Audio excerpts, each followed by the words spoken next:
Programme d'autonomisation des jeunes et des femmes. Pour Sidoya, c'est la réponse forte promise par Rochman Christian Kabouré qui est en train de prendre progressivement forme.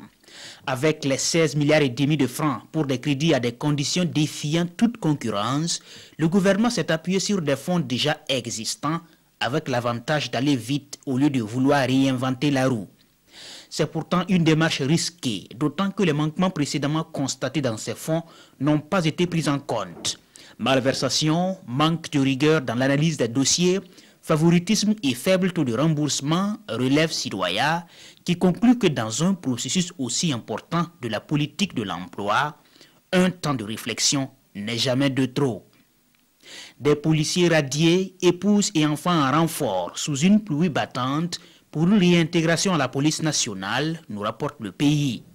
Il va falloir que le président du Faso se prononce sur la réintégration des 136 fonctionnaires de police, affirme leur porte-parole dans les colonnes du journal. Un porte-parole qui, selon aujourd'hui au Faso, a égratigné le Haut Conseil pour l'unité et la réconciliation, qu'il juge incompétent dans la résolution de leurs problèmes. Michel Kafando au Burundi réussira-t-il là où les autres ont échoué, se demande le pays. Nombreux sont ceux qui ont laissé des plumes en tentant de mettre les protagonistes burundais sous le même arbre à palabres. Nul besoin de dire que c'est une mission difficile pour le nouvel envoyé spécial de l'ONU. Elle semble même impossible, ajoute l'observateur Palga.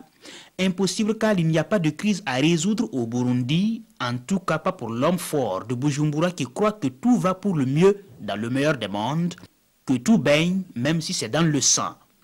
Et l'Obs de se demander ce que diable notre Michel national est allé chercher loin des poules et des poussins de la ferme de Dayoupsi.